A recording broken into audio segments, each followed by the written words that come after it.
kaliskisan muna natin. Gagawa po tayo ng rellenong bangus. So una po, kaliskisan muna natin itong bangus.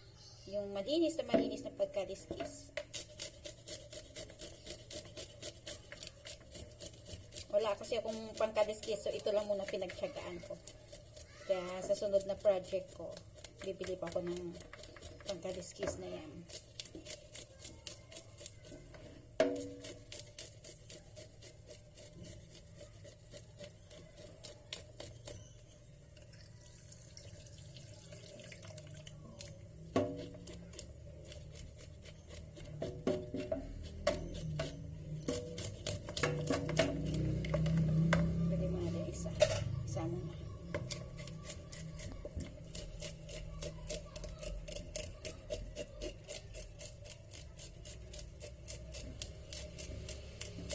So, sa lahat ng paglilinis ng isda, ito yung pinakaayaw ko kasi tumatalsik yung kaliskis eh.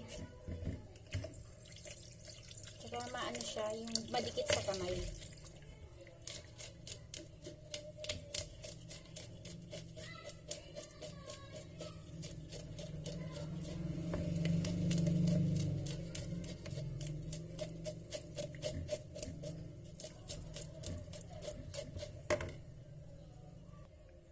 So, ayan, malinis na po siya. Ayan. Ngayon, tatanggalan na natin ng hasang. So, simple lang ang procedure para sa rellenong bangus. Linisin ko muna.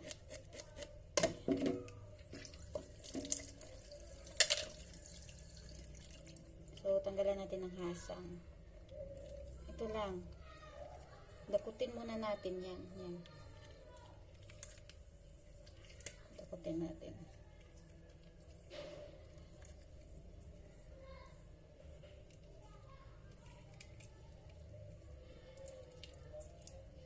Tanggalin natin yung, baliin natin siya. Ay, tanggalin mo natin yung hasang.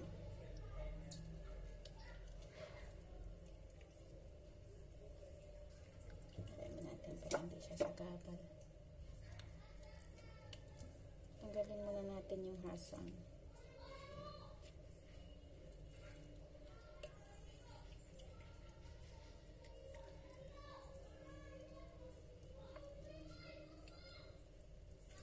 Ayan po.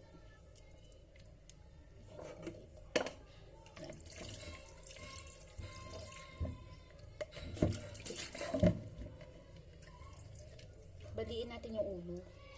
Yan, baliin natin yung ulo niyan. Dandahan na, baka kasi matuluyan. Tapos, tanggalin natin yung laman niya.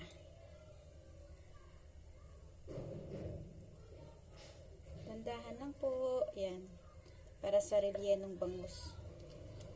Actually, sa lahat ng mga sa lahat ng luto sa bangus, ito yung pinaka-paborito ko. Kasi masarap siya. Kaya lang, matrabaho ko talaga siya. Dandahan lang po tayo. Hanggang sa matanggal yung laman niya. Tapos, ilaga ito. Gisahin yan. Yan na, fresh yung bangus, oh. Kanina na po namin ito nabili sa market.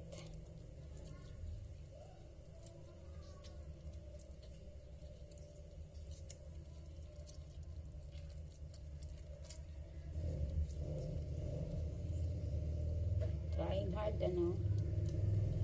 Trying hard.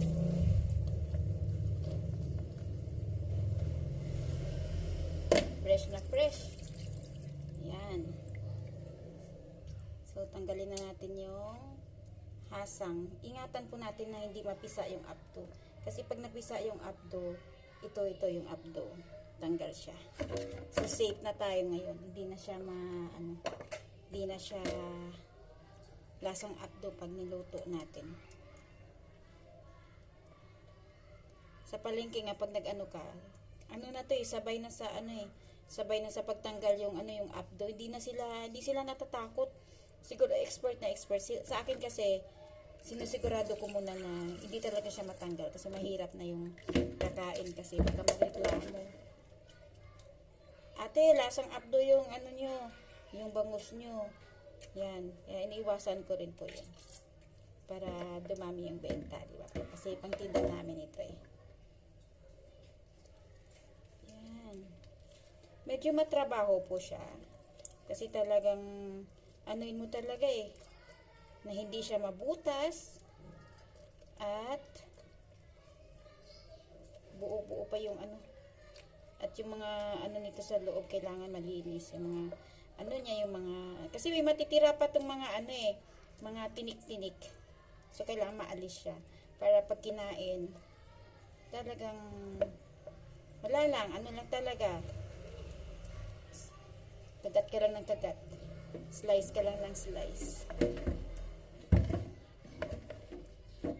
Yan yung tubig. Kapit na.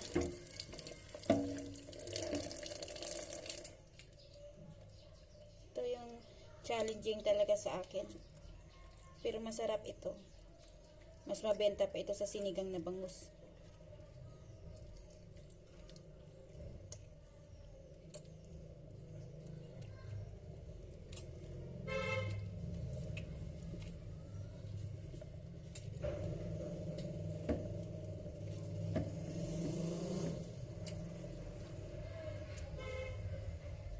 Kaya dapat ingatan siya na hindi siya mabutas. Kasi pag nabutas siya, mahirap siyang prituhin. Kasi tinatahi pa ito yung ano niya para ipasok dito yung ano yung tawag niya. Pag pinasok mo dito yung mga laman, yung laman niya, tatahiin pa ulit ito. Tapos pag nagprito, yan lagyan ko siya ng flour, ano siya sa flour. Para hindi siya magdikit sa kawali at crunchy. Yan po. So, malapit na siya. Ano rin, challenging rin ito. Kasi paano kung mabutas mo? Kaya kailangan di talaga siya mabutas.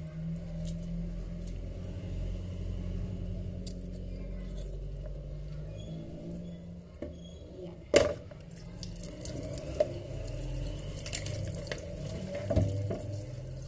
So ngayon, tanggalin na natin ang laman. Baliin na natin to. Baliin na natin si bangus. Ayan, bali na siya. Tulak lang natin siya. Hanggang sa lumabas yung laman niya.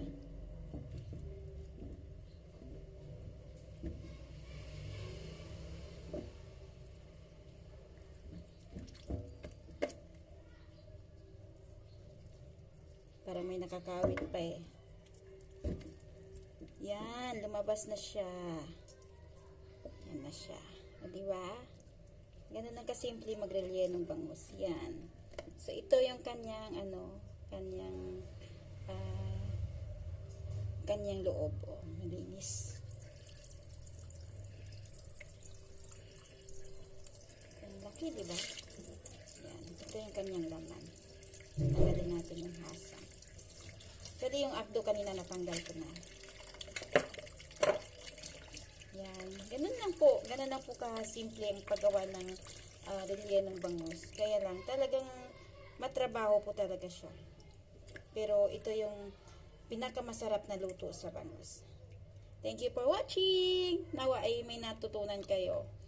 This is my first time na gumawa ng at medyo ngapa-ngapa pa. Kasi ito natutunan ko rin po sa online. Thank you!